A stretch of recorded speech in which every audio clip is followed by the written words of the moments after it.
All right, well, this is Belhaven Marina, and we like to refer to Belhaven Marina as a family-oriented marina. And you can see, as you look around, it's certainly no yacht club, and for us that's important. We don't want to pretend that we're a yacht club. We're not. We're a club where families get to come down and enjoy the water in many different ways: fishing, sailing. Belhaven Marina, located 10 miles south of D.C., just off the George Washington Parkway, is a tranquil getaway from the hustle and bustle of the city. Fred Wilson is a sailing instructor at the marina.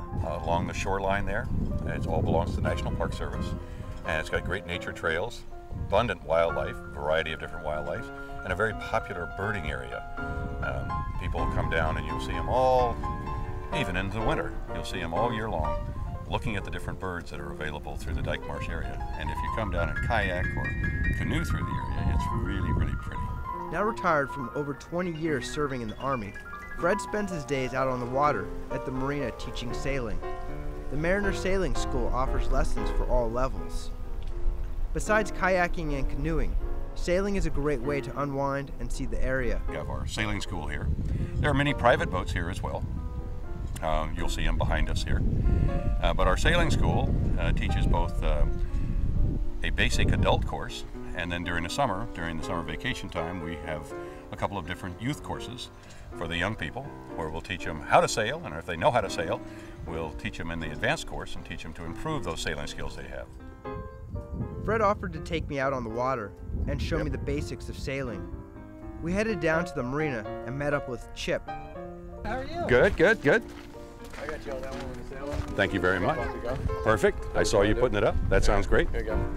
Thank you. Give you plenty of room. And I'll send you off when you're ready. Great. A lovely day to sail. This is Chip, our dock master. Our dock master is responsible for everything down at this end, from the office on down. What else do you do down here, Chip? Make sure everything doesn't sink after they get smashed. You know, we put them together, fix them up after they have their tough times. Keep an eye out on everybody so we don't lose anybody in the weather and the storms or anything like that.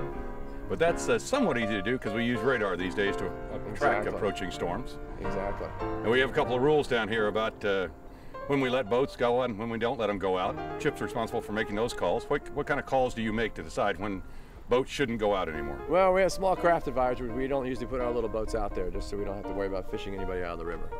It's much easier to keep them dry. Plus it keeps them coming back when they don't have to go swimming on their own. How about lightning? Oh, no, we don't even play with lightning. Lightning's no fun. That mast tends to be a lightning attractor. You got 30 feet of aluminum above your head. That's a pretty good lightning rod. That's exactly. As anybody knows. And Scott, we're getting ready to take off. Chip's letting us go from the dock. Mainsail's going to draw some air. Have fun, guys. And we're going to get started. Now, this first turn I'm going to make right now so we don't run aground, it's called a tack. It's a turn into and through the wind. You'll see the mainsail's going over my head. I'm going to have to transfer the jib to the other side by reaching up and getting this line called a jib sheet. We'll go on through the wind, and the wind's filled our sails, and we are started. What would you say, how many boats do we usually send out on a good-looking Saturday or Sunday? Oh, we send out at least 40. Yeah. Yep. Each one of these boats, we have 18 of them. So we have bunches of classes, 6 or so classes, but we have 10 other boats that are changing hands every 2 hours. So that's quite busy. Plus all the kayaks, all the canoes, it's crazy. Kayaks and canoes? The kayaks, canoes, flying scots. We have little sunfish that we use for teaching the kids on. And we have a bunch of kids that come out and play in the summer and they have a good time with it. So you say? Yeah. Most people are like, hey, can we go all day? I'm like, yeah, all day's a long time. If you live in a city, all day's a long time on a little boat. That's exactly right. And can you bring your dog? Absolutely. Bring your dogs. We love dogs. Yes, I do. I'm glad to see you too. Yes, I am. 95 miles upstream from the Chesapeake Bay, Dyke's Marsh attracts wildlife, in particular waterfowl and migratory birds. It's gorgeous. There's a kayak or canoe going through there, you can get a long way up into the marsh. Oh, absolutely. You're correct. It's one of the last remaining freshwater marshes there is, especially in this area here. You know, that's the amazing thing about it. They're in the process of trying to save it. But it goes on and on down the river. So it's a beautiful paddle, a 2-hour easy paddle, not trying to do Olympic paddling, is easy into the marsh and all the way back and all the way back out. And you can see all the wildlife and the turtles and beavers and everything else we have, which is quite a bit.